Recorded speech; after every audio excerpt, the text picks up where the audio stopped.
Social media पर हम जैसे ही किसी के देहांत की खबर देखते हैं, कमेंट सेक्शन में फौरन लिख देते हैं RIP, यानी रेस्ट इन पीस। ये हमारा तरीका है अपनी संवेदनाएं प्रकट करने का। We feel sorry for the departed soul. हम अपनी प्रेयर्स ऑफर करते हैं, और प्रेयर क्या है? आपकी आत्मा शांति से विश्राम करे, may your soul rest in piece.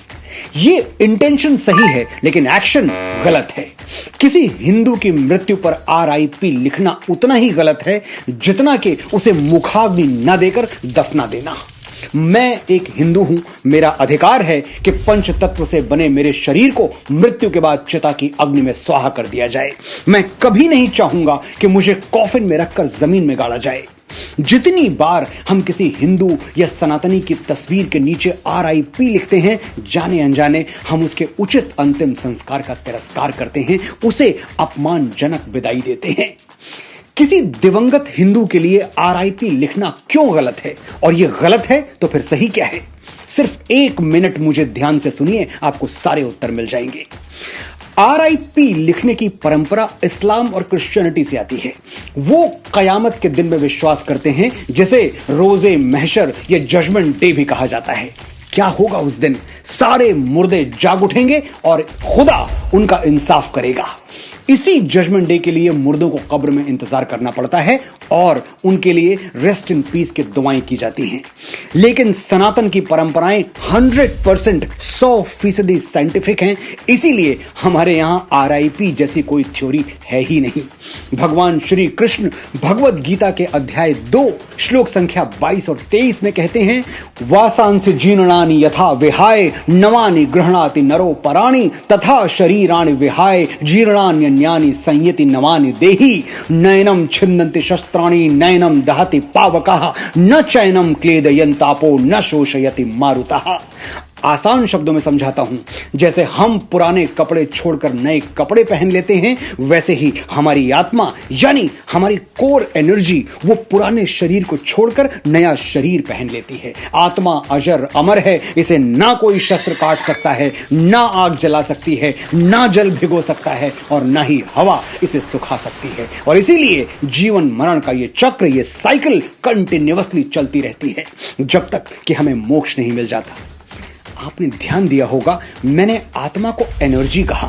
क्यों कहा? समझाता हूं। आत्मा पर एग्जैक्टली वही साइंटिफिक लॉज अप्लाई होते हैं जो एनर्जी पर। थर्मोडायनेमिक्स का पहला नियम क्या है?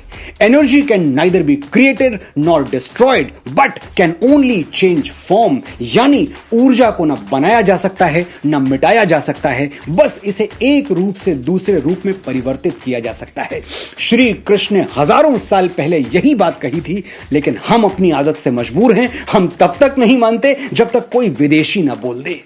19वीं सदी में जर्मन और ब्रिटिश साइंटिस्ट ने एनर्जी के बारे में वही थ्योरी दी जो 5000 वर्ष और 1 युग पहले कुरुक्षेत्र के मैदान में भगवान श्री कृष्ण आत्मा के बारे में दे चुके थे। ना कोई भाई, न बेटा, न भतीजा, न गुरु, एक ही शक्ल उभरती है हर आईने में। आत्मा मरती नहीं, जिस्म बदल लेती है। धड़कन इस सीने की जा छुपती है उस सीने में। जिस्म लेते हैं जन्म, जिस्म फना होते हैं, और जो एक रोज फना होगा वो पैदा होगा। एक कड़ी टूटती है, दूसरी बन जाती है। खत्म ये सिलसिलाए जिंदगी, फिर क्या होगा? कैफी साहब ने लिखा था। हमारे यहां आत्मा मरती ही नहीं तो कब्रों में आराम क्या करेगी? ये रेस्ट इन पीस की थ्योरी इस्लाम और क्रिश्चियनिटी के लिए सही होगी, हमारे लिए नहीं है। हम किसी जजमेंट डे, किसी रोजे कयामत का इंतजार नहीं करते। एक शरीर छोड़ते ही हम दूसरा शरीर धारण कर लेते हैं और चरैवेति के सिद्धांत पर चलते रहते हैं। Rest in peace does not do justice to a Hindu soul. मैं बड़ी विनम्रता से निवेदन करता हूं, RIP लिखने से पहले ये जरूर देख लें कि कहीं आप ये प्रार्थना किसी हिंदू के लिए तो नहीं कर रहे, क्योंकि इससे उसकी आत्मा को शांति तो नहीं मिलेगी, हां कष्ट जरूर होगा। तो फिर क्या लिखना चाहिए? विनम्र श्रद्धांजलि या ओम शांति, जो भी आपको ठीक लगे।